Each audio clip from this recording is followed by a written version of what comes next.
აბსოლუტურად ნიადაგ დარღვეული სუბსტრატები პრაქტიკულად ეკოლოგიური კატასტროფის წინაშე. იქ ცალსახად არის დანაშაული მოდითვარ ამ ქალაქის წინაშე, მისი მოსახლეობის წინაშე. მოგვიწევდა მხარეებს, რომ სამართლებრივი აქტი გაფორმდეს და შევთანხმდეთ ახლა სასამართლოს გზით. ქალაქი გავს დაბომბვას.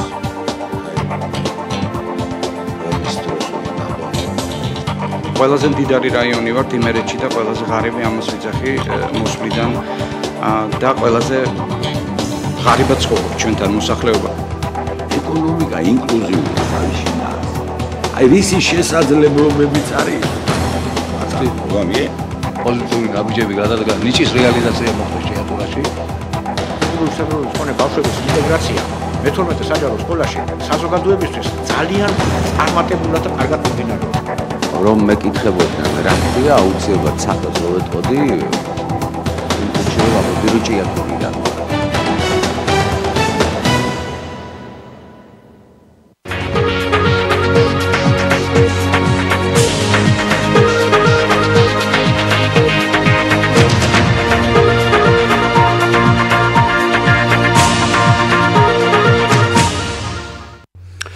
მოგესალმებით, მედიაკავშირი ობიექტივი განაგრძობს პირდაპირ ეთერში მაუწყებლობას. თქვენ უსმენთ და უყურებთ თოქ-შოუს ჭიათურის საათი. მე ამ გადაცემის ავტორი და წამყვანი გიორგი კასრაძე ვარ. ჩვენ გასული კვირა და გასული ჭიათურის საათი დავუთმეთ ჭიათურაში ეკოლოგიურ პრობლემებს, კერძოდ კი სასმელი წყლის პრობლემას. დღევანდელ გადაცემაში შევეხებით სასმელ წყალს და ასევე ატმოსფერულ ჰაერს, რომელიც საგრძნობლადაა დაბინძურებული მთლიანად მუნიციპალიტეტის ტერიტორიაზე. რა დაავადებების გამოწვევა შეუძლია ასეთი ტიპის დაბინძურებას და ახალი კვლევა, რომელსაც ასოციაცია ჭიათურელთა კავშირი 2016 წელს ამზადებს მარტის თვეში გამოქვეყნდება. ჩვენ კიდევ ერთხელ დაუბრუნდებით მარტში ახალ კვლევებს, თუმცა საშუალება გვექნება გავეცნოთ 2015 წლის მონაცემებს და ყველამ კარგად ვიცით, რომ გასულ წელთან შედარებით წელსაც არაფერი შეცვლა, არაფერი დადებითი ამ კუთხით არ გადაწყვეტილა. შესაბამისად, ახალი კვლევა უფრო მძიმე თუ არა, უფრო მარტივი ნამდვილად არ იქნება გასულ წელთან შედარებით. 2388 Skype-ით ობიექტივი 2 ლათინური ასოებით, ხოლო მობილურებით 0322 105 დაგვიკავშირდით, ჩაერთეთ ჩვენთან დიალოგში, საინტერესოა თქვენი მოსაზრება ერთ კითხვაზე: სვამთ თუ არა ჭიათურაში წყალს? რამდენად ესე იგი, რამდენად მოიხმართ მას სასმელად წყლებს, რომელიც ჭიათურაშია. მე კი უნდა გაგაცნოთ გადაცემის სტუმრები, ბატონი შოთა გაფრინდაშვილი, ასოციაცია ჭიათურელთა კავშირის თავმჯდომარე. მოგესალმებით ბატონი შოთა, მადლობა ჩამობრძანებისათვის. ასევე ქალბატონი ნათელა მოდებაძე, მედიკოსთა პროფესიული კავშირის ჭიათურის ორგანიზაციის ხელმძღვანელი, არასამთავრობო ორგანიზაცია ჭიათურის ჯანმრთელობის მოყვარულ კავშირთა თავმჯდომარე, ასევე ექიმ ლაბორანტი. მოგესალმებით ქალბატონი ნათელა, ძალიან დიდი მადლობა გადაცემაში მონაწილეობისათვის. თემა, რომელზეც უნდა ვისაუბროთ და დიახ, ჭიათურის საათი ძალიან ხშირად დაუთმობს წყლის და ეკოლოგიურ პრობლემებს გადაცემებს, იმის გამო, რომ მუნიციპალიტეტში რამე აუცილებლად უნდა შეიცვალოს.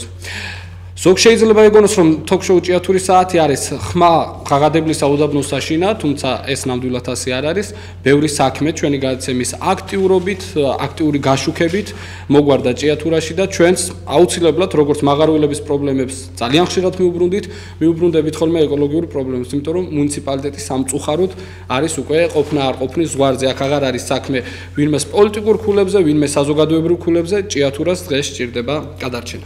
ბატონ შოთა, პირველი თქვენთან გადმოვალ კითხვით, მე ანონსშიც ვთქვი, რომ თქვენ ამზადებთ კვლევებს 2016 წლის მარტისათვის, თუმცა სანამ ახალი კვლევები იქნება ჩვენთვის ხელმისაწვდომი და საჯარო, მანამდე ატმოსფერულ ჰაერს რომ შევეხოთ, რა ხდებოდა გასულ წელს დაბინძურების რა ინდექსი დაფიქსირდა მუნიციპალიტეტის ტერიტორიაზე. მე ვიტყოდი, რომ ჭიათურის ისტორიაში პირველად აღინიშნა ესეთი ჯანმრთელობის საშიში დაბინძურება ატმოსფერული ჰაერის მანგანუმის ორჟანგით, როგორც 2015 წელს იყო. ეს არის შემაშფოთებელი 227-ჯერ ჰაერის დაბინძურება კიდევ სოფლიოს რომელიმე ქალაქშია, მე არ ვიცი და ის პროცესი, რომელიც მიმდინარეობს ჩვენ ქალაქში, რომ ჭიათურა არის გადაქცეული ფაქტიურად არა ქალაქად, თუნდაც მუნიციპალიტეტის ცენტრად, ან დაბად, არამედ საკარიერო გზად, ეს უნდა დასრულდეს ჭიათურაში. თუ უნდათ რომ პატივიცენ ჭიათურის მოქალაქეებს, თუნდაც პატივიცენ საქართველოს კონსტიტუციას, რომელიც 37-დან მოხში პირდაპირ მიუთითებს, რომ ადამიანებს გვაქვს ჯანმრთელობის უფლება, უნდა შეწყდეს ნედლი მადნით ატვირთული მანქანების, მე ვიტყოდი თავაშვებული მოძრაობა, ამ უზარმაზარი მანქანების ჩვენს ქალაქში. ქალაქში აღარ გაისვლება. თუმცა ალბათ გამგეობის ბრალიც არის ბატონიშვილთა გარკვეულწილად მათ შეთანხმებას, რომელსაც მოაწერეს ხელი ქუთაისის სასამართლოში. არ შეიძლებოდა რას ვაკვირველია ხელმოწერა. შემდეგ საკრებულოსთან შეთანხმებით მოხდა ხელმოწერა, პირველად გამგებელა მოაწერა, შემდეგ საკრებულოსთან შეთანხმებით მოხდა ხელმოწერა. ჩვენ რა თქმა უნდა ვიყავით წინააღმდეგი. ჩვენ რა თქმა უნდა ვამბობდით რომ ეს შედეგები დადგებოდა, დამძიმდებოდა კიდევ უფრო ეკოფონი. თუმცა რაღაცის გათვალისწინებით და იმის პირობით რომ დაიცავდნენ გადამზიდავი კომპანიები ყველა იმ პირობას რომელიც ჩამოთვლილი იყო და ქალაქს არ ეკნებოდა ეკოლოგიური პრობლემა არ დაუმძიმდებოდა რა თქმა უნდა არ შესრულდა და ისიც ვიცით არ შესრულდებოდა პირდაპირ თქვა ბატონო შოთა ერთ-ერთი კომპანიის წარმომადგენელმა რომ მიამპუნქტებსო ვერ შევასრულებო საკრებულოს ხდომაზე თუ გახსოვთ თქვენ კი მახსოვს მე ვერ შევასრულებო ეს რაწერიაო აქო მე ამას მოგებობას ვერ ავიღებო მაგრამ მაინც დაუჭირა მხარი საკრებულო ხო გაუკვირდათ რომ მაზზე ეწერა ეგ ასე ვთქვათ მანქანების ჩამონათვალში და მაზმაც უნდა იაროსო კრაზმაც უნდა იაროსო გადახურული თუ იქნებოდა თუ რაღაც არაფერი არ უჭირს აღმოჩნდა რომ მაზის დადიოდა კრაზის დადიოდა მანის დადიოდა მაგრამ გადახურულები არ დადიოდა იშვიათ შემთხვევაში ხდებოდა ეგრე ჩვენ გვაქვს ეს სურათი მონიტორინგი ჩავატარებთ მოპოვებული როგორ დადიოდნენ მანქანები და ეს ამხელა მანქანა ეს ვიწრო ქუჩებში არაფერს არ შეიძლება რომ იაროს და ჩვენ უკიდურეს აქციას მიმართავთ თუ ეს გაგრძელდება იმიტომ რომ არა რომ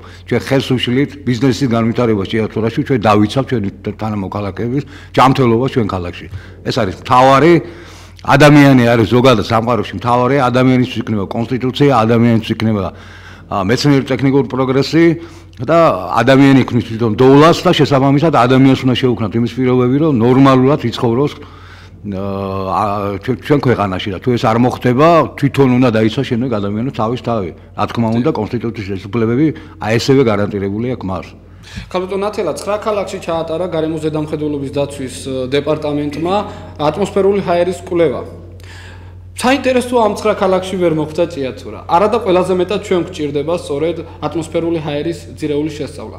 მე მინდა გკითხოთ, როდესაც არსებობდა სანიტარული ზედამხედველობის სამსახური ჭიათურაში, რა სიხშირით ტარდებოდა ხოლმე კვლევები ატმოსფერულ ჰაერზე და ზოგადად როგორ შეაფასებთ გარემოს ზედამხედველობის დეპარტამენტის გადაწყვეტილებას, რომ ამ 9 ქალაქში ვერ მოხდა ჭიათურა.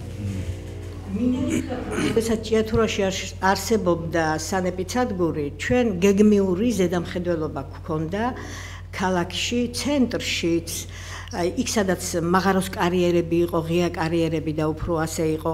იმ პერიოდისათვის არ არსებობდნენ შპს-ები, ეგრეთ წოდებული, რომლებიც ასე მონადირეულად მოიპოვებენ მარგანეცს და ახდენენ ატმოსფერული ჰაერის დაბინძურებას არა მარტო ქალაქში, არამედ სოფლის ტერიტორიებზეც და ამ პერიოდში ჩვენ გვქონდა სტაციონარული წერტილები, სადაც ყოველთვის ვიკვლევდით ხოლმე ატმოსფერული ჰაერის დაბინძურების ხარისხს სხვადასხვა მავნე კომპონენტებზე. შემდეგ ვახდენდით ამ ცალკეული კომპონენტების ინდექსების შეკრებას და ჯამურად საერთოდ რა იყო ეს მავნე ნივთიერება და შემდეგ შრომის ჰიგიენის ინსტიტუტში ხდებოდა დადგენა ეს კომპონენტები რა შედეგებს იძლეოდა მოსახლეობაში ავადობის მხრივ და ასევე სამუშაო ზონის ჰაერს ვამოწმებდით მაღაროებში შიგნით. მე თითქმის ყველა მაღაროზე ვარ იმ პერიოდში ნამყოფი და ეს ანალიზების აღება და წარმოება ხდებოდა პარალელურ რეჟიმში, მაშინ ჭიათურაში იყო ეგრეთ წოდებული პეტროსოვის ლაბორატორია, რომელიც შიგა საუწყებო ლაბორატორია გახლდათ. ჯორჯიან მანგანეზის და მაშინდელი ჭიათურ მარგანეცის ტრესტის ჩვენი ლაბორატორია და შრომის ჰიგიენის ინსტიტუტი. ეს სამივე ლაბორატორია ერთდროულად ახდენდა სამუშაო ზონის ჰაერში უბნებზე, შტრეკებში, შტოლნებში რა მდგომარეობა იყო და სამუშაო ზონის ჰაერში რა მავნე ნივთიერებები არსებობდა, რომლებსაც შესაძლო ავადობები შეეძლო გამოეწვია მაღაროში დასაქმებული მუშების და განსაკუთრებით საინტერესო იყო ყველაზე მავნე ნივთიერება ეს ვერცხლისწყალი გახლდათ, რომელიც გამოიყოფოდა აფეთქების შემდეგ რო ცვლა შედიოდა. იქთო ნორმალური ვენტილაცია არ იყო შეშვებული მაღაროს შიგნით, ძალიან მავნე ფაქტორი იყო ეს მუშების ჯანმრთელობისათვის, მაგრამ შრომის ჰიგიენის ინსტიტუტთან ერთად ჩვენ კონტაქტში ვიყავით და უყურეთ რა ხდებოდა, ჩვენ შევისწავლით სამუშაო ზონის ჰაერში რა მდგომარეობა იყო და რა მავნე ნივთიერებები იყო. პარალელურად სამედიცინო დაწესებულება, ანუ საავადმყოფო და პოლიკლინიკა მეცანაწილის, რომელიც საუწყებო იყო ჭიათურ მარგანეცის და ტრესტის ახდენდა პერიოდულ სამედიცინო შემოწმებას დასაქმებული მუშა-მოსამსახურეების და ეს მავნე ნივთიერებები რას იწვევდა, ყოველწლიურად ხდებოდა მუშების შემოწმება, რას იწვევდა, რა დაავადება უფრო გაჩნდებოდა ხოლმე, იმის მიხედვით რა იყო იქ მავნე ნივთიერება და ამის მიხედვით გინდებოდა მუშების პროფესიული დაავადება და ამას ამტკიცებდა და გადაკონტროლებდა შრომის ჰიგიენის ინსტიტუტი. იგივე ოღონდ განსხვავებული ტიტულატურით არის ამჟამად ეს ინსტიტუტი და ქალბატონი ირმა ღვინერია იგა ღვინერია გახდა თქვენი წინა კვირის ეთერის სტუმარი და მან ამ თემაზე სამუშაო ზონაზე ნაკლებად ილაპარაკა, მაგრამ მე ერთი კითხვა მიჩნდება. აი დღის მდგომარეობით, როდესაც არ არსებობს ჭიათურაში ჭიათურ მარგანეცის მუშა-მოსამსახურეების პერიოდული სამედიცინო შემოწმება იმ პერიოდულობით, რაც აუცილებელია. როგორ ადგენენ მუშა-მოსამსახურეების და იქ დასაქმებული მუშების პროფესიული დაავადებას? იმიტომ რომ უამრავი ფაქტორია იქ სამუშაო ზონის საერში, რომელიც მავნე გავლენას ახდენს მათ ჯანმრთელობის მდგომარეობაზე. დაწყებული სინესტე მაღაროში შიგნით. ამასაც ვამოწმებთ. განათება თუნდაც, ვიბრაცია ჩაქუჩებზე ვინც მუშაობს. შემდეგ ვერცხლის წყალი, მანგანუმის მტვერი და იცით რომ ტექნოლოგია დიდად არ გაუმჯობესებია, მე რამდენადაც ვიცი და არ გაუმჯობესებულა.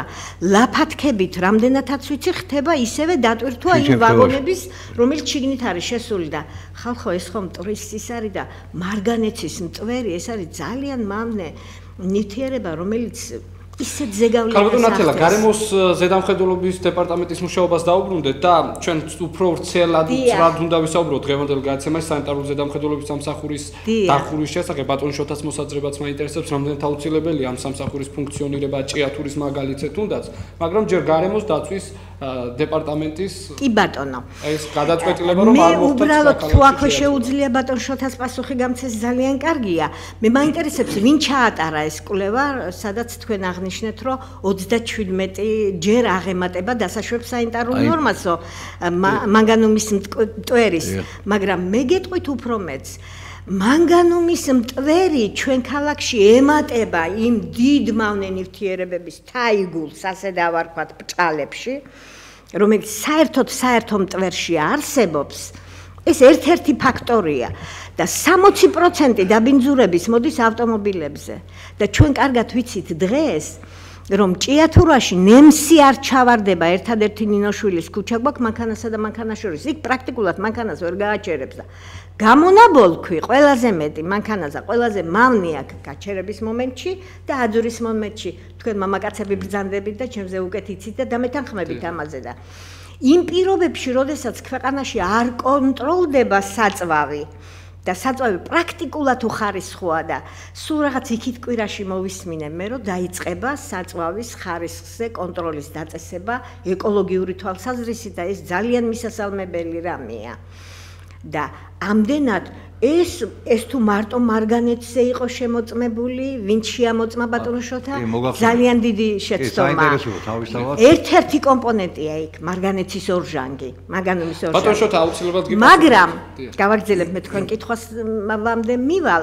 შეიქმნა გარემოს ეროვნული სააგენტო, რომელსაც თამარ ბაგრატია ხელმძღვანელობს და მე მქონდა საშუალება და ძალიან სასიამოვნოდ მივიღე ეს ფაქტი, რომ საქართველოში ბოლოს და ბოლოს ჩამოყალიბდა უწყება, რომელიც გააკონტროლებს ქალაქებში დასახლებულ პუნქტებში ატმოსფერულ ჰაერს, მაგრამ გაოცებული დავრჩი ბატონებო, როდესაც მოვისმინე, რომ 9 ქალაქი ჩასვეს მათ შემოწმებაში, პირველი 9 ქალაქი შეამოწმეს და მათ შორის არ იყო, თქვენ წარმოიდგინეთ, არც ზესტაფონი და არც ჭიათურა. ანუ ყველაზე დიდი დაბინძურების ინდუსტრიული ცენტრი, სამრეწველო ქალაქი, რომელიც რამდენი ხანია ამაზე საუბრობს გარემოს დაცვის სამინისტრო, ძველი და ახალი მინისტრი მისი და იძახიან რომ აი ეს ხდება და აი ეს ხდება და უამრავი ისტორია და რაღაცა გეგმას რო დაამტკიცებ ადამიანის შენი უწყების მუშაობისას ხო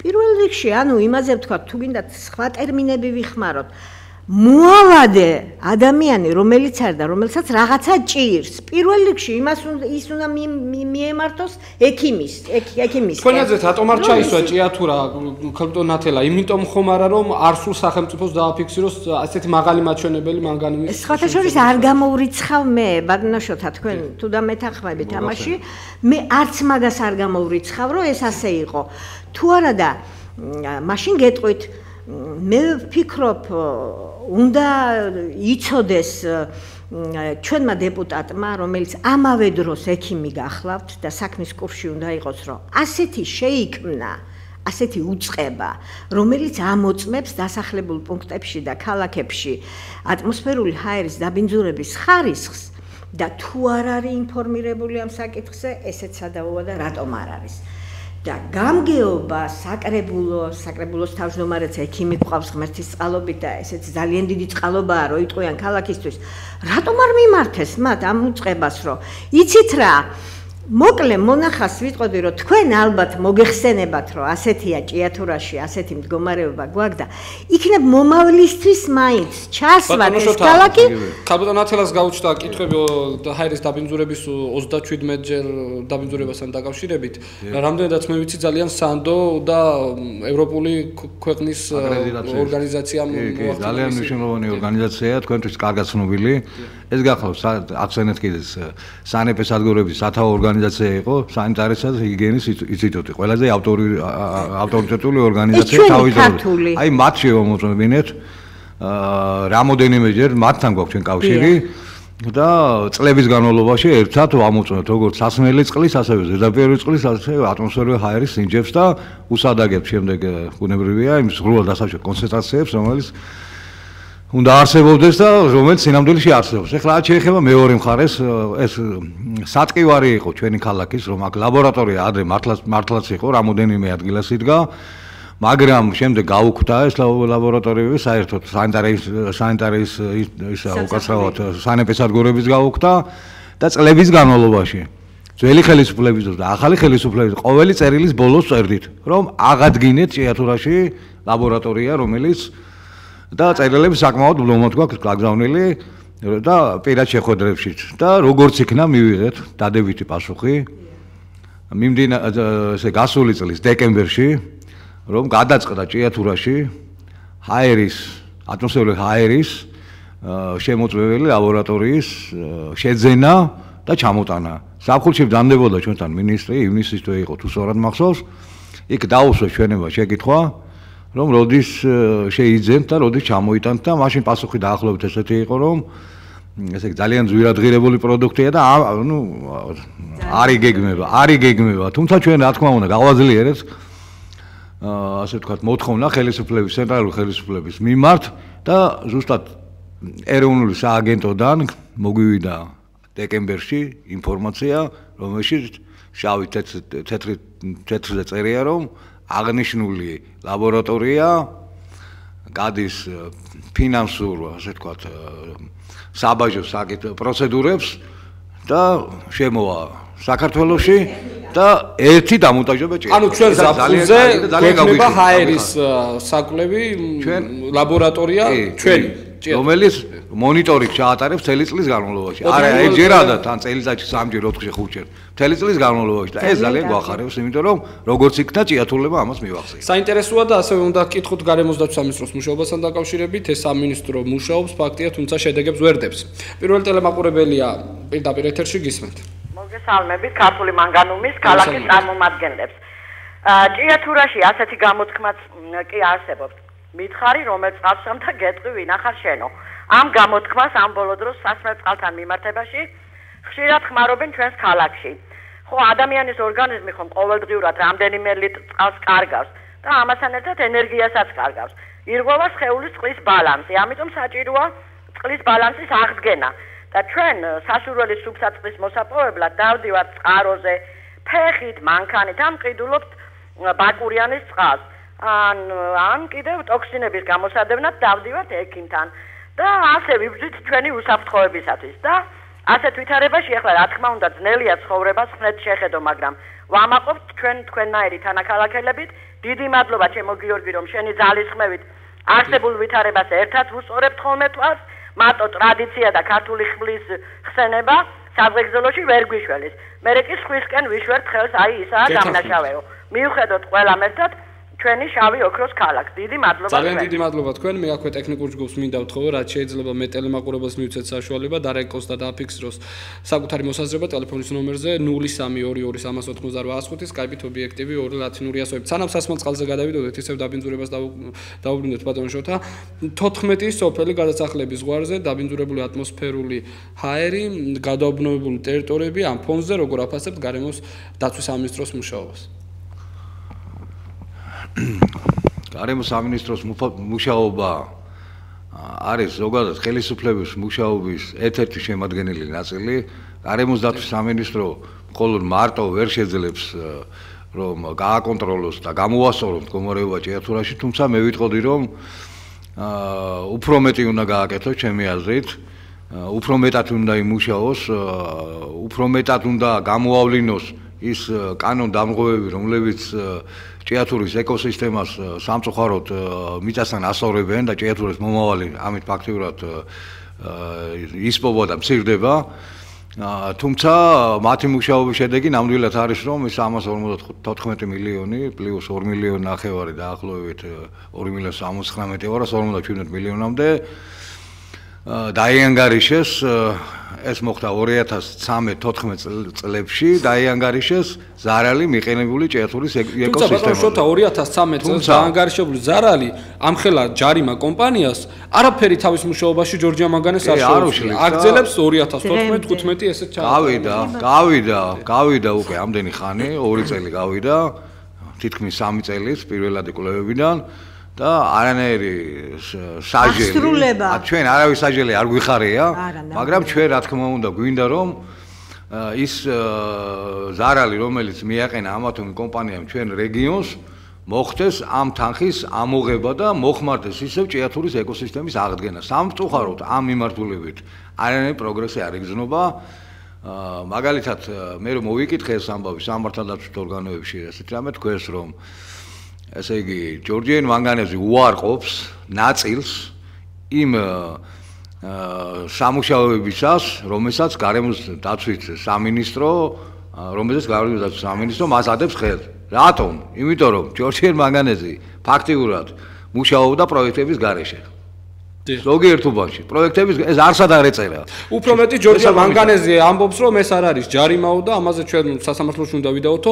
მე კიდევ ერთხელ მაგდა კოტრიკაძე არის იურისტი, ობიექტივზე მიყავდა გადაცემა უფლებადამცველი საათი წარმოშობით ჭიათურელია ეს ქალბატონი განელი დედით, რამდენიმე გადაცემა მოამზადა განთან დაკავშირებით, პირადად აქ საჩივარ ჯორჯია მანგანეზის წინააღმდეგ შეტანილი და იმედია მზიშუქს და ამ ნათელს აუცილებლად ნახავთ გაწყვეტილებას პროკურატურის და შემდეგ უკვე საქმის წარმოების მორიგი ზარია უსმენთ მაკურებელს.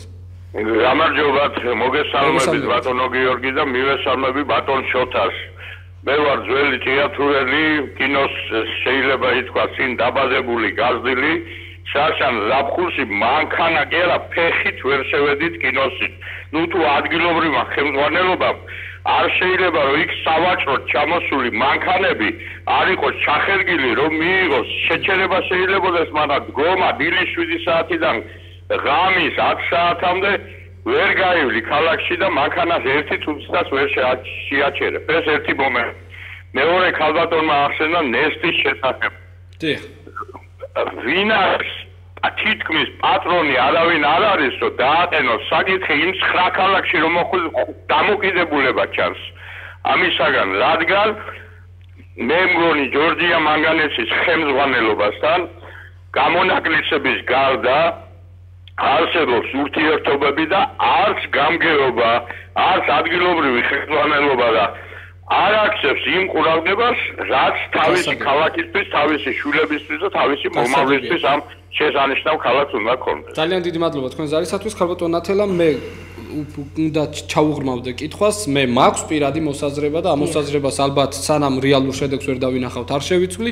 გარემოსდაცვის სამინისტროს, გარემოსდაცვის დეპარტამენტს ზედამხედველობის არ სურს რეალური სურათის დადება ჭიათურაში, რადგან ამ დროს და ფაქტია გამოჩება ძალიან ცუდი შედეგი, აქვე ჯანდაცვის სამინისტროს ჩართვის აუცილებლობაც გახდება.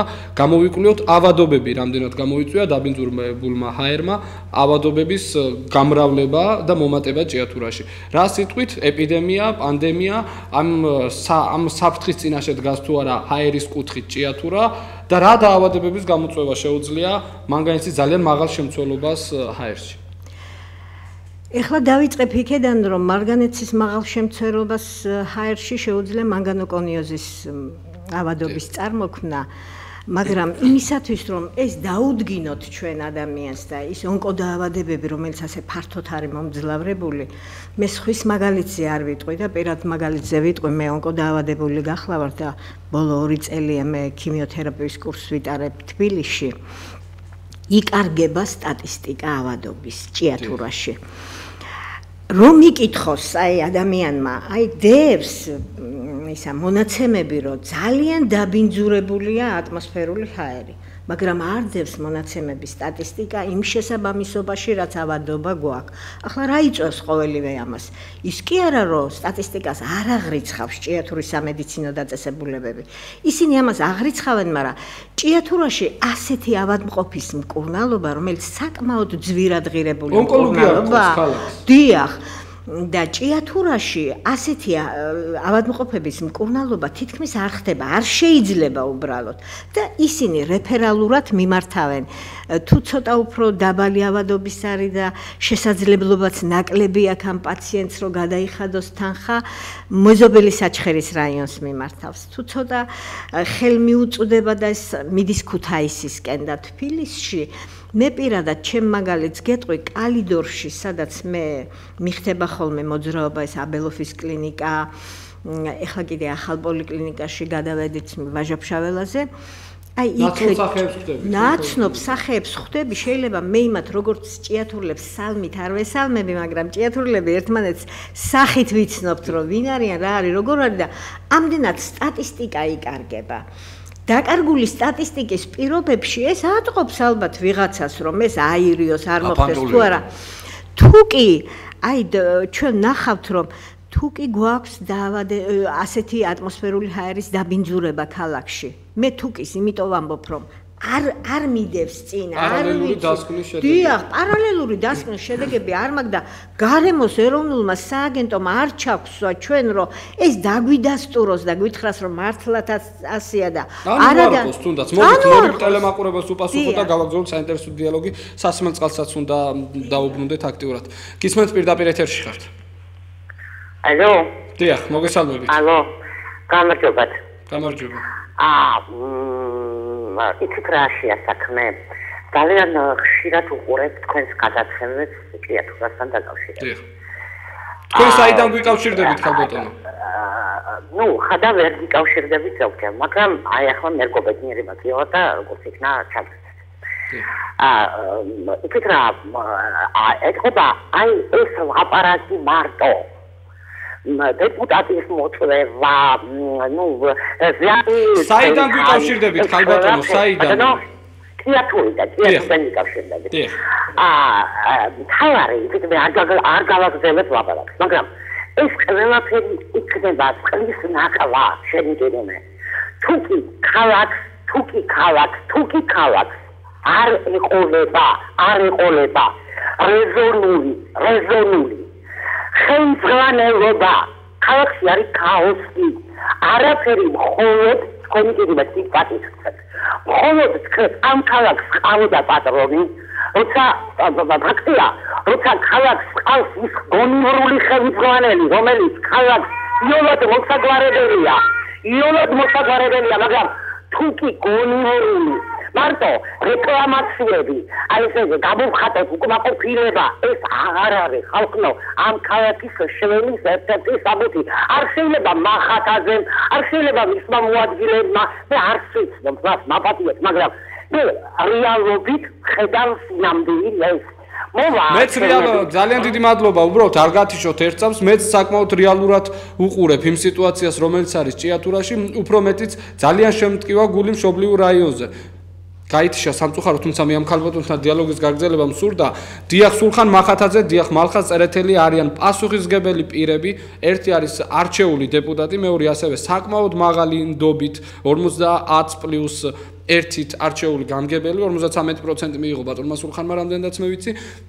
და დიახ, საკითხები მისგან გვაინტერესებს მოსახლეობას. რაც შეეხება ამ გადაცემის არსებობა არ არსებობას, ვის მოვიწვევთ, ვის არა, ყველას მოვიწვევთ, ვისაც ჭიათურაზე გულის ტკივა, მათ შორის თქვენც გთავაზობთ პირდაპირ ეთერში, რიგით მოქალაქეებზე გსურს ჩვენ დავაფუძნოთ ისეთი გადაცემები, რომელიც ხალხის სატკივარს ესე საჯაროდ გამოიტანს საზოგადოების დასანახად. დაგვიკავშირდით და არ იქნება პრობლემა, ჩვენ ასეთ გადაცემებიც მოგვიმზადებია. მე სხვა შენიშვნას გადაცემების მომზადებასთან დაკავშირებით ვერ მივიღებ და ვთვლი, რომ დიახ, დღეს ამ გადაცემით ძალიან ბევრ და კარგ საქმეს ვაკეთებ ჭიათურისათვის. ბატონ შოთა დაუბრუნდეთ წყლის დაბინძურებას. გარდა იმისა, რომ ერთ-ერთმა დაინტერესებულმა პირმა ჭიათურაში ჩაატარა კვლევა და შემდეგ მიმართა რეგიონულ განვითარებისა და ინფრასტრუქტურის სამინისტროს, ასევე სოფლის მეურნეობის სამინისტროს, თქვენს გაქვთ პარალელური კვლევები, იგივე მირცხულავას ინსტიტუტთან შეთანხმებით, სადაც არამხოლოდ და სამწუხაროდ ეს მინდა ტელემაყურებელმა კარგად გაიგოს, არამხოლოდ ონკანში მოსული სასმელი წყალი, არამედ რამდენიმე წყაროც არის დაბინძურებული და უმეტესობა წყაროების უმეტესობა არის დაბინძურებული და სასმელთ უარგესია წყალი. რას გვეტყვით ამ კვლევებთან დაკავშირებით, მოკლედ რომ გითხრათ. სასმელ წყალს შეეხება ყველამ ძალიან კარგად ვიცით, რომ 30% ეკუთვნის საქართველოს წყალმომარაგების კომპანიას, 70% ჯორჯია ერმანგანის. ჯორჯია ერმანგანეზის ფლობელობაში არსებული წყალმომარაგების ობიექტები, სატუმბის სადგურები, წყალშეკრები, აუზები წლების განმავლობაში არ დასუფთავებულა ქსელი, არ შეკეთებულა და იქ დღითი დღე მძიმდება მდგომარეობა. რაც შეეხება საქართველოს წყალმომარაგების კომპანიას. ბოლო პერიოდში ჩვენ 2013 წლებში ჰქონდა შესწავლილი აღნიშნული წყლები, ბევრგან აღმოჩნდა, რომ მომატებული იყო ბაქტერიული დაბინძურებული დონე წყლის, მაგრამ მთლიანობაში არ იყო ისეთ კატასტროფა, როგორი კატასტროფაც იყო ჯორჯია ერმანგანის ობიექტებზე, რომელსაც სასმელ წყალად მოიხმარს საკმაოდ დიდი ნაწილი მოსახლეობის. აი ბოლო პერიოდში რაღაც ნამდვილად გაკეთდა, რაც კეთდება კარგი უნდა ვთქვათ, რაც კეთდება ცუდი ისიც უნდა ვთქვათ. ჭიათურის მომსახურების სერვისი წყალმომარაგების შედლების დაგვარად მუშაობს თავის რესურს პირობებში, თუმცა აქ მთავარი რა არის? მთავარი არის ის, რომ ქსელის რეაბილიტაცია მაინც უნდა მოხდეს მთლიანად. კი, სატუმბ სადგურებში დასაკლური აპარატები გაკეთდა, რა თქმა უნდა, თითქმის ყველგან, მაგრამ შემდეგ მოდით ქსელში. ქსელში არის, ვერ გაიგებ რა ხდება, გადაბული ნაგუთის მოსახლეობა, სადაც არის კატასტროფული მდგომარეობა. სადაც მოსახლეობას პრაქტიკულად წყალი არ აქვს. არ აქვს იმიტომ წყალი, რომ ის წყალი, რომელიც ფაქტიურად თირიდან მოდის, შემდეგ ნაგუთის თავზე რეზერვუარებში ჩერდება და იქიდან ნაწილდება, იკარგება ფაქტიურად, იმიტომ რომ ეგრეთ წოდებული პერემიჩკებია, ასე ვთქვათ, გადამყვანი მოწყობილები გაკეთებული და ვერც ხვდებიან სად რა არის, როგორ არის წამოსული ზემოდან წყალი, იკარგება მიდის სხვადასხვა ქსელებში. მე მინდა მოსახლეობას წყალი არის სამწუხაროდ. ამიტომ ნაგუთის მოსახლეობას პირდაპირ ვამბობ, არაფერი არ იშველება თუ ახალი ქსელი არ გაკეთდა და ჭიათურიდან არ იქნა აყვანილი ახალი აი თქვენ სიტყვებზე გამახსენდა ბატონ შოთა, მე მინდა ტელემაყურებელს გავახსენო აგვისტოს ზუსტად უკაცრავად აღარ მახსოვს რიცხვი გადაცემა, სოფელ რგანში იყო პრობლემა, 2 კვირის განმავლობაში მოსახლეობას წყალი არ მოდიოდა და იყო პროტესტი 2 ნომერზე, იყო ესე იგი გზის გადაკეთვა და შემდეგ ერთ-ერთი მოსახლე წამოყვა 15 კილომეტრიან მილს და აღმოაჩინა, რომ ეგრეთ წოდებულ კოოპერატივებს მიერთებული ჰქონდათ მილები და იყენებდნენ მანგანუმის სარეცხად. ძალიან საინტერესო მოსაზრება აქვს ხალბატონ ათილას ამასთან დაკავშირებით. ჯერ მოусმინოთ ტელემაყურებელს, შემდეგ ჯორჯიან მანგანეზის წარმომადგენელს ბატონ ზაქარია ზალიკაშვილს და შემდეგ ერთი რიტორიკული შეკითხვით უნდა გადმოვიდეთ თქვენთან. მანამდე კი ზარია გისმენთ. ალო, მისმენთ? დიახ, გისმენთ. შეკითხვა მაქვს ბატონ შოთასთან. დიახ. ბატონ შოთა, გისავ, ძალიან გთხოვთ. ისა რაცია მონასტერში დადიხართ ყოველთვის ვიცით რომ მრევლი ხართ მონასტრისი. მღვიმელის ქუჩაზე თუ გაგივლია და გაქვთ შეხება რა მდგომარეობა არის ჩვენ ქუჩაზე. ვიგუდებით, ვიხჩობით მტვერში, ნაგავში და რა ვიცი რა უბედურება ხდება. რაბაც პასუხს გაგცემ ამაზე. მერიას მახათაძეს მივაკითხეთ რამოდენიმეჯერ ჩავედით მოსახლეობა, კანალები აოხრებულია, ქუჩები დაბინძურებულია. არავით არის შედეგი არ მოხდა მახათაძემ. გვერდება დღეს სხვა და არასდროს ის ჩვენ ქუჩას ყურადღებას არ აღწევს. დაგვაგებინე რაშია საქმე. არჩევნების დროს მოდიან და გვეუბნებიან ხმა. თუმცა ბატონ შოთა არ არის ახ გამგეობის წარმომადგენელი. ძალიან დიდი მადლობა თქვენ ზარისათვის. მოკლედ უნდა უპასუხოთ ბატონ შოთა. ერთ რამეს ხალბატონო, ჩვენ თქვენი უბნის მოსახლეობა გთხოვა რომ როდესაც ვიღებდით სინჯებს ავიღეთ მონასტრის დაბლა მიმდებარე ტერიტორიაზე და გთხოვა რომ ხიდთანაც აგვეღო უბრალოდ ცოტა აქეთ თვითონ დაბლა ძირს სადაც მოსახლეობა არის. იქაც ავიღეთ სამწუხაროდ ვერ გაგახარებთ, აი ესე ძალიან დამამძიმებელია, ძალიან მძიმე მდგომარეობა არის დამტვერიანების ხრი. მე მესვით თქვენი, იმიტომ რომ ტრასა არის საცხოვრებელი ზონის თავზე, შეიძლება ითქვას და იქინა გაფრქვეული მტვერი პირდაპირ ეყრება იმ კორპუსებს, რომელშიც ხალხი ცხოვრობს და ამიტომ ეს უნდა გადაწყვიტოს ხელისუფლებამ. ჩვენ ამის თაობაზე მივწერეთ ხელისუფლებას წერილი, არაერთხელ სატელევიზიო საუბრებში, ჭიათურთ ადგილობრივი მერვიზის ეთერი, აგერ ობიექტივი ძალიან ხშირად აშუქებს, ასევე სხვა საინფორმაციო საშუალებას. მოკლედ, აუცილებლად უნდა შეჩერდეს, შეწყდეს ჭიათურის ტერიტორიაზე, ქალაქის ტერიტორიაზე მნედლი მადნით დატვირთული მანქანების წინააღმდეგ შემთხვევაში ამ ჩვენ ქალაქს არ ეშველა ან ააშენონ ახალი ქალაქი, გადაგვიყვანონ სხვაგან, შეგვიქმნა საცხოვრებელი პირობები. თუმცა მე ვერ დაგეთახმებით ბატონ შოთა ჭიათურიდან წავ. ასლი კოპიო გააკეთო. კოპიო გააკეთო. არა სხვა გამოსავალი არ არის, იმიტომ რომ ჭიათურა იცლება, როგორც ადამიანი იცლება სისხლისგან. ისე იცლება ჩვენი ქალაქი სისხლისგან, ჩვენი სისხლი არის. ჩვენი სისხლი არის, დიახ, ჩვენი სისხლი არის ახალგაზრდობა, რომელიც მიდის და აღარ მოდის უკან, აღარ ბრუნდება. და დროთა განმავლობაში აი სოფლებში, სკოლებში, სადაც პირველ კლასში მოსწავლეები აღარ შესულან 2006 წელს 11000-მდე მოსწავლე სწავლობდა ჭიათურის საჯარო სკოლებში, ეხლა არის 5000-მდე მოსწავლე.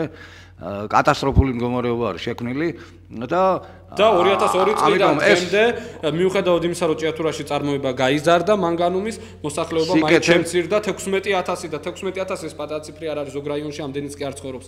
მოდით მოусმინოთ ჯორჯია მანგანიძის წარმომადგენელს ზაქარია ზალიკაშვილს და ხალბატონ ათელასთან გადავალ შეკითხვით.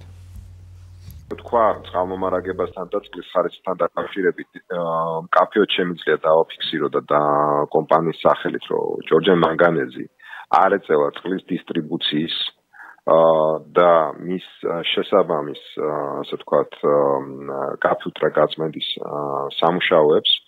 აქედან გამომდინარე არც არის პასუხისმგებელი წყლის სისუფთავეზე და მის მიწოდებაზე სხვადასხვა რეგიონებში. ჩვენ ტექნიკური ბაზისი გადმოგვეცა მემკვიდრეობით რამდენიმე, ასე ვთქვათ, წყლის სათავო ნაგებობები, რომელზეც მოგეხსენებათ წყლის დისტრიბუცია და მისი გაფილტრა და მომზადება მომხმარებლამდე მისაწოდებლად არის ლიცენზიური საქმიანობა და რადგან ჩვენ ეს ლიცენზია არ გაგვაჩნია და რადგან ჩვენ არ ვართ ამაზე პასუხისმგებელი, ჩვენ არ ვაწარმოებთ ამ საქმიანობას გარდა იმ მოცულობის წყლისა, რაც ჩვენ გვჭირდება წიდის, გარეცხვის და გამდიდრების პროცესში. და ასაც ჩვენ მხოლოდ ჩვენი საწარმოებისთვის მოვერთხოთ. 2006 წლიდან გაერთიანებული წყალმომარაგება გარდა რამდენიმე, ასე ვთქვათ, საქართველოს რამდენიმე ქალაქისა და ექსკლუზიურ უფლებას ფლობს მოამზადოს წყალი სადისტრიბუციოდ და მოახდინოს მისი შემდგომი განაწილება ხელთ არსებული ინფრასტრუქტურით.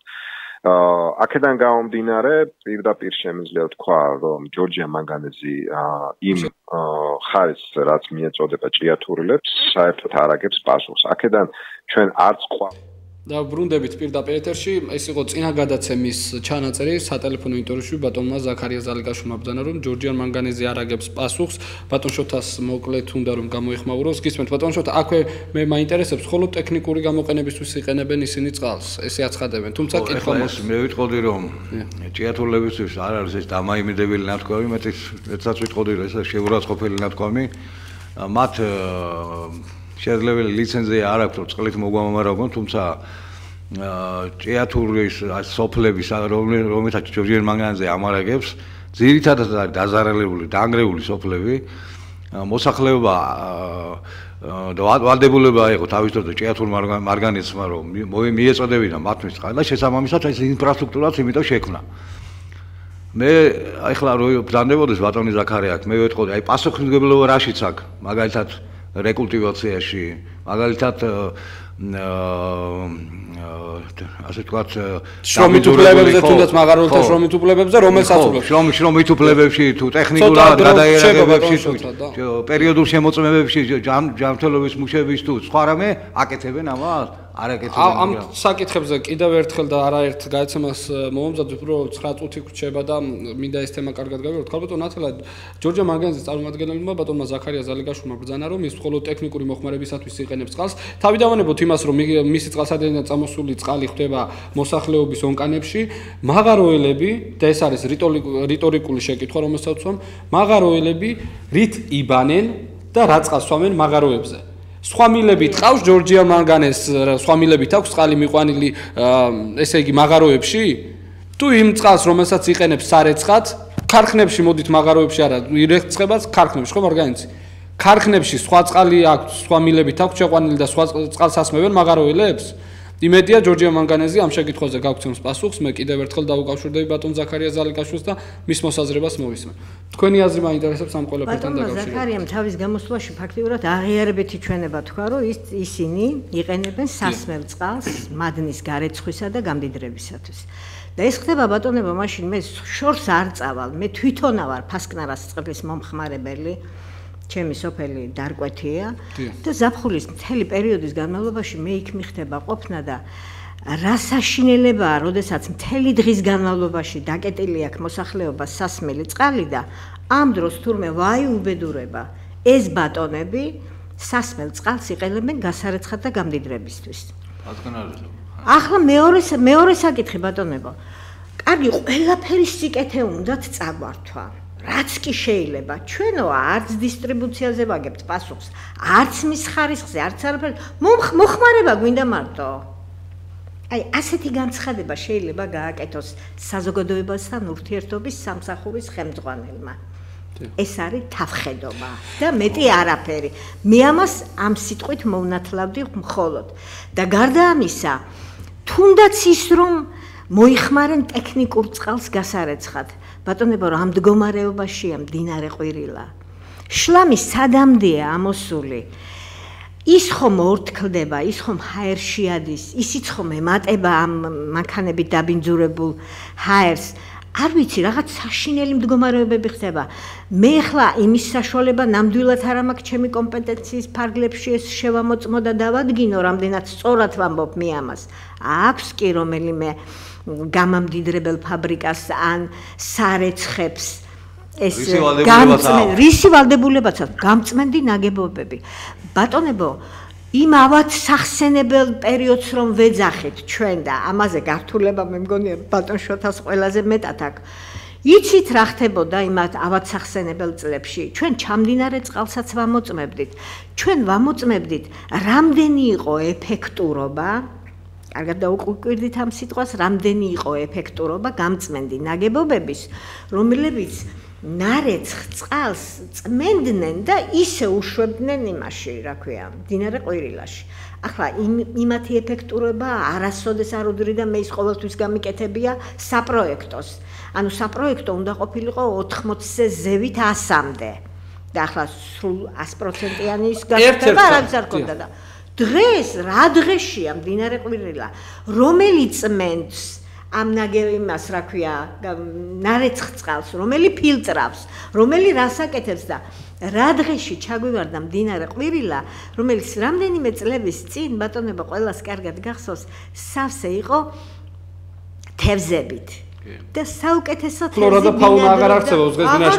ხალბატონ ნათელა ცოტა დრო გრჩება და მინდა კიდევ ერთ საკითხს გავყვეთ. ნებიერდის საკითხთან დაკავშირებით. დიახ, ნებიერდის საკითხთან დაკავშირებით გეკითხებით, მოკლედ უნდა მიპასუხოთ. ძალიან მოკლედ გიპასუხოთ. ხალბატონ ნათელა დღეს რამდენადაც ჩემთვის ცნობილია სახელმწიფო უწყება ხარისხის კონტროლის სამსახურის ჭიათურის პირველადი ორგანიზაცია თვეში ერთხელ იკვლევს წყლის ხარისხს.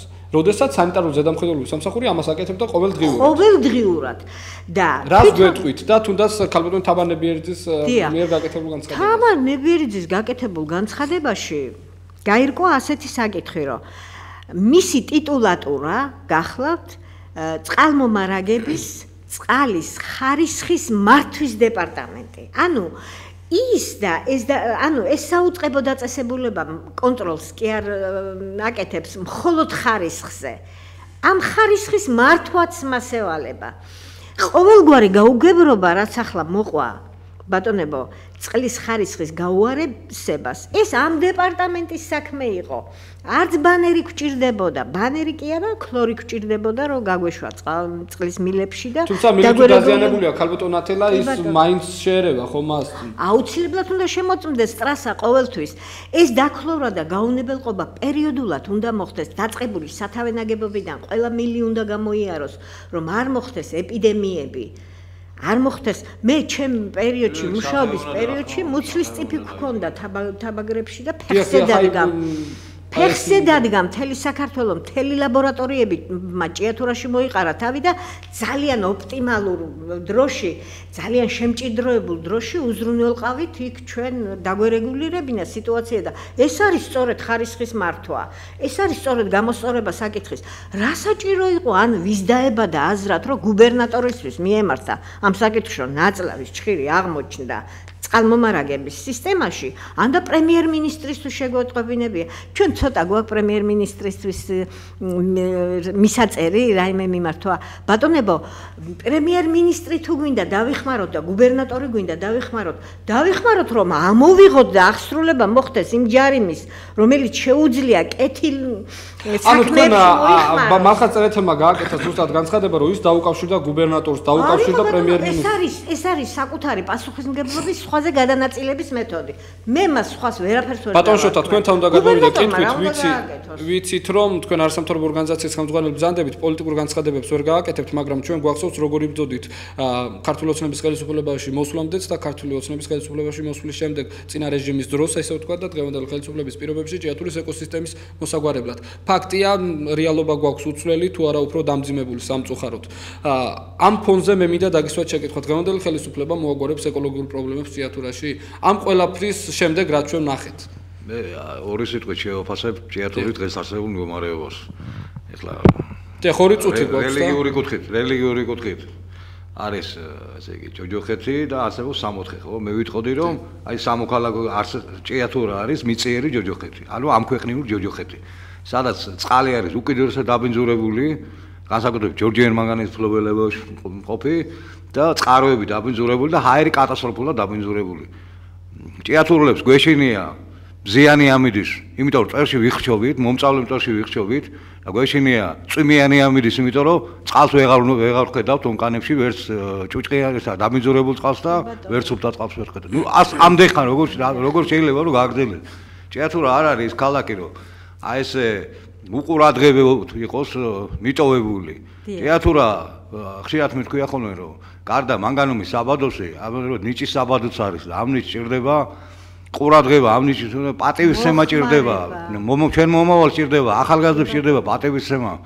რამდენჯერ ერთ პატარა ამას გავაკეთებ უნივერსიტეტში გამოსცემი მიდიოდა და ჩემი ბიზაშვილიშვილი აბარებდა და ველოდებოდი, მაშინ ხუთიანები იწერებოდა და რამდენი მოდიოდა ხელი ხონდა ესე აწეული და ესო ჭიათურელი იქნებოდა სხვადასხვა რაიონის და მე ვთქვა თქვენ რა ის ჭიათურელები იქნება. მე მარტო ჭიათურელები ღებულობენ ხუთიანებს.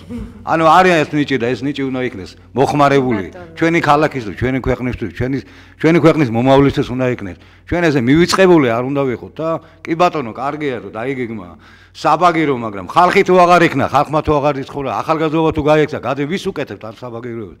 ამ უყურადღებობის გამო, ჩვენი ქალაქის უპატივცემულობის გამო, აი ძვირადღირებული ინფრასტრუქტურის პროექტებს ექნება მომავალში პრობლემები შეექნება და შესაბამისად მე ვიტყოდი რომ მე არ ვიცი ამ 6 თვეში რაც გააკეთებს ეს ხელისუფლება და რამდენი თვეა დარჩენილი არჩევნებამდე 8 თვეში თუ 9 თვეში, მაგრამ ჩვენ ქალაქს მოგიწოდებთ ბატონებო და ქალბატონებო, პატივცემულო ხელისუფლება, როგორც ცენტრალურ, ასე ადგილობრივო.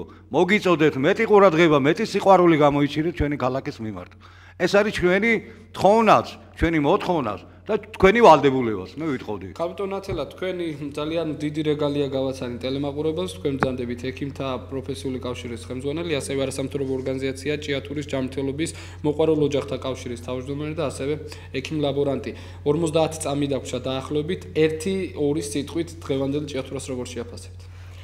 დღევანდელი ჭიათურა უკიდურესად ცუდ მდგომარეობაშია და ცუდ პირობებშია, ამას უნდა ისეთი კეთილი ადამიანები, ისეთი პატრიოტი ადამიანები, რომელიც გულთან ახლოს მიიტანენ ამ სადგივარს და მე არ ვიცი რამდენად ჩავეტევი დროში, რომ თქვა, აი სულ რაღაცა 2 საუკუნის წინ ჭიათურაში შექმნილი იყო მრეწველთა საბჭო, რომელსაც პოლონელი ადამიანი ზდანოვიჩი მაიაშვილი ხელმძღვანელობდა და მას შექმნა საკრებულო მრეწველების საბჭო, რომელშიც პატრიოტი ადამიანები იყვნენ გაერთიანებული და მათ ყველა კონცესიონერს, ყველა მომპოვებელს აიძულეს უცხოეთში სასწავლებლად ააშენეს საბადო. არ გააკეთეს ხიდი, რომელიც ახლა ამჟამადაც არის და მოქმედებს, მხოლოდ შეღებვით არის დაკავებული ჩვენი ხელისუფლება დღეს იმ ხიდის, დღესაც ფუნქციონირებს და არაჩვეულებრივი ხიდია, ეს არის ჭიათურ-მარგანეცის ხიდი და აფთიაქები, პირველი აფთიაქი მთელ საქართველოში მოსახლეობა და პაციენტი რომ ვერ იშოვიდა წამალს, ეტყოდნენ რომ ჩადი ჭიათურაში და იქ ძალიან დიდი მადლობა ჩვენი საეთერო დრო ყველანაირ საეთერო დრო ამოიწურა. მეც ერთი სიტყვით შევაფასებ ჭიათურის დღევანდელ რეალობას. ერთ-ერთ გადაცემაში მე და ჭიათურის მაჟორიტარი დეპუტატი მალხაზ წერეთელი შევთანხმდით, რომ ასეთი ჭიათურით საქართველოს ევროკავშირში სამწუხაროდ არავინ მიიღებს. ეთერში იყო ჭიათურის საათი, მე გიორგი კასრაძე ვარ, ერთი კვირით გემშვიდობებით.